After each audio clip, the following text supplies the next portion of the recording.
Bank of India के 2013 की report के अनुसार फाइनेंशियल इंक्लूजन रिपोर्ट में उन्होंने बताया कि सिर्फ 35% जो पीपल्स इंडिया में उनके पास फाइनेंशियल लिटरेसी है। जो रिसेंट सेबी की जो रिपोर्ट है 2021 की, उनके हिसाब से सिर्फ 5 से 10% पर्सन ही है जो इंडियन स्टॉक मार्केट में जिन्हें फंडामेंटल और टेक्निकल एनालिसिस की अच्छी नॉलेज है। मतलब आप कह सकते हैं कि 90% of the people in India are not able to understand the fundamental and technical analysis. मतलब कितना इंपॉर्टेंट है फंडामेंटल और टेक्निकल एनालिसिस। तो चलिए आज के हम इस वीडियो में यही चीज डिस्कस करेंगे कि फंडामेंटल और टेक्निकल एनालिसिस आप कितना इजीली आसानी से मशीन लर्निंग के थ्रू आप जान सकते हैं, और आपके एक छोटे से प्रॉम्प्ट से ही आप इजीली जो है किसी कंपनी की फंडामेंटल जो एक जस्ट वन क्लिक में आपके सामने रहेगी, और साथ ही साथ उसकी टेक्निकल एनालिसिस को भी हम जानेंगे इस वीडियो में। आप गूगल में टाइप करेंगे XAI। आप जैसे XAI टाइप करेंगे, पहला जो स्क्रीन सामने आएगा आप उस पर क्लिक करिए, और उसके बाद ट्राई ग्रॉक पे आप क्लिक करके इसको आसानी से खोल सकते हैं। अगर आपको लॉगिन करने बोलेगा तो आप वहां पे अपना कोई भी ईमेल आईडी देके लॉगिन कर सकते हैं। जब आपका स्क्रीन सामने आ जाएगा तो आपको बस एक छोटा सा टाइप करना है, टेस्ट फंडामेंटल एनालिसिस। और आप यहाँ पे आप आपको जो भी कंपनी का नाम है वो डाल सकते हैं। फंडामेंटल एनालिसिस फॉर एग्जाम्पल मुझे चाहिए कोल इंडिया की, तो मैं कोल इंडिया लिखता हूँ। मैंने कोल इंडिया का फंडामेंटल एनालिसिस यहाँ पे आपके सामने अभी स्क्रीन पे तुरंत एक क्लिक में ला करके देगा। देखिए फंडामेंटल एनालिसिस में कंपनीज की जो है पूरी प्रोफाइल, पूरी उसकी हेल्थ जो है आपके सामने रख दिया है इस XAI ने, और आपको ये बता रहा है कि कंपनी जो है वो कब एस्टेब्लिश हुई है, कंपनीज के पास क्या क्या बिजनेसेस है, टोटल बिजनेस की ओवरव्यू बता रहा है। कंपनी जो है वो एस्टेब्लिश हुई है 1975 में। अब देखिए कंपनीज की जो कोर बिजनेस है वो क्या है। कंपनीज की कोर बिजनेस माइनिंग की है। कंपनीज का जो फाइनेंशियल है परफॉर्मेंस कैसा रहा है उसका हाईलाइट इसने बताया। रेवेन्यू कैसी रही है, प्रॉफिटेबिलिटी कैसी रही है, बैलेंस शीट में क्या स्ट्रेंथ है।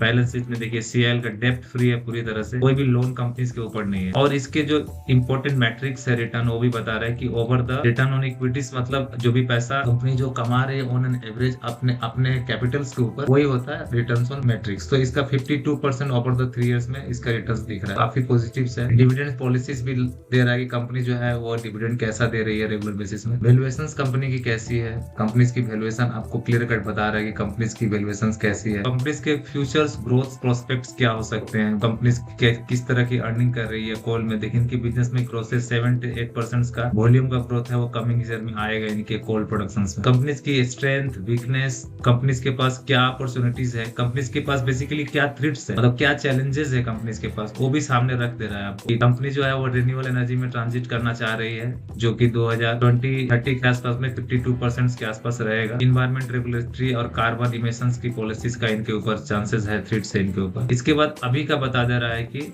आउटलुक कैसा रहेगा, और साथ में लास्ट में इन्होंने कंक्लूजन भी बता दिया कि आप इस कंपनी के फंडामेंटल कैसे हैं। तो इस तरह से आप जो है इजिली जो है किसी भी कंपनी की फंडामेंटल जो है आप जस्ट एक वन क्लिक में देख सकते हैं। जो मैंने आपको प्रॉम्प्ट बताया आप बस उसे टाइप करिए और आसानी से फंडामेंटल आप किसी कंपनी के जान सकते हैं। अब मैं आपको दूसरा प्रॉम्प्ट बताता हूँ। इसी कंपनी की अगर मैं टेक्निकल लिखूं तो आपको कुछ नहीं करना है, सिर्फ लिख देना है टेक्निकल एनालिसिस। अब देखिए टेक्निकल एनालिसिस आपने जैसे ही लिखा, अभी आपको इसी कंपनी का टेक्निकल एनालिसिस करके दे। Below is a technical analysis of Coal India Limited on March 27 based on the general market principle and commonly used technical indicators.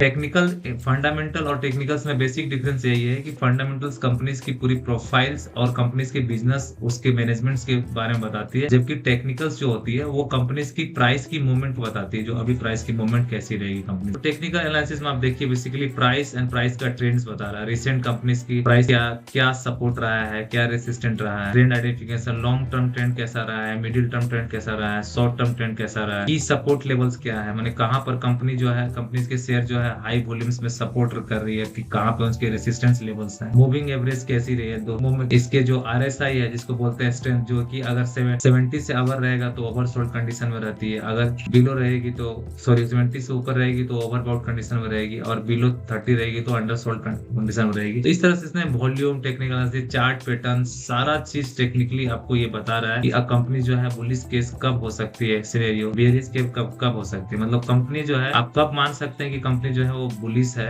इस प्राइस को ब्रेक करेगी कंपनी। अगर 400 से 410 विद वॉल्यूम अगर ब्रेक करती है तो कंपनी जो है बुलिश ट्रिगर्स में रहेगी, और इसके टारगेट ये हो सकते हैं, स्टॉप लॉस ये सारे हैं, सब चीज बता रही है। अगर कंपनी जो है 390 से नीचे चली चली जाती है प्राइस कंपनीज की, तो इसका टारगेट क्या रहेगा, और ये फिर जो है वो बेरिश जोन में चल जाएगी, मतलब कंपनी की जो प्राइस है और ड्रॉप होगी नीचे। इस तरह से इसने अभी जो लास्टली मार्च 27 के आसपास में इसने बता दिया है लास्ट क्लोजिंग प्राइस के हिसाब से कि अभी कंपनी की क्या टारगेट है, स्ट्रॉन्ग फंडामेंटल क्या है, कैसा है। इस तरह से आप किसी कंपनी का जो है टेक्निकल और फंडामेंटल एनालिसिस इजिली कर सकते हैं। तो अगर आपको ये वीडियो अच्छा लगा तो प्लीज सब्सक्राइब करिए मेरे चैनल को और बेल आइकन को हिट करिए।